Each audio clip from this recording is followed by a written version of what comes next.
The Aegean civilizations of the Mediterranean were central to ancient trade. The Aegean Sea sits right in the middle of all of the earliest human civilizations, with the Greek islands submerged in its waters, Egypt on the tip of Africa down below, and Asia to the right. At the center of the Aegean civilization were the Minoans on the island of Crete. Their civilization did not develop as many of the other civilizations did in a river valley. There are several ideas about the development of ancient civilizations that can relate to the Aegean.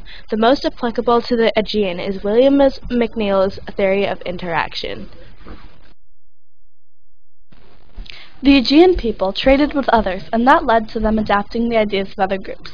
This reasoning, that interaction spurred evolution, was believed by historian William McNeill.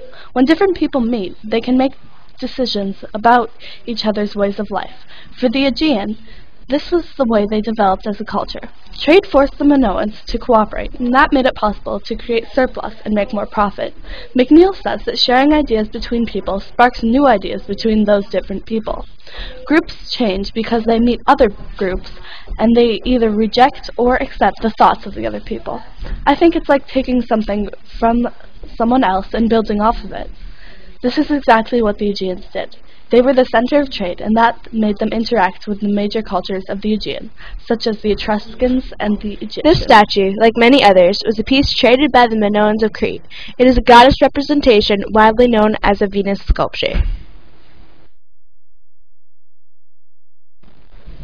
The Aegeans developed in a different way than most civilizations around this time period.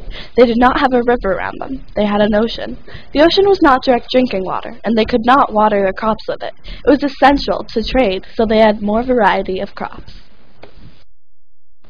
Trade was vastly important to the Aegeans, especially those from the island of Crete. The Minoans of Crete were traders because their island was so central to trade routes from all the ancient civilizations. It's interesting that it seems the Minoans didn't have a large military force.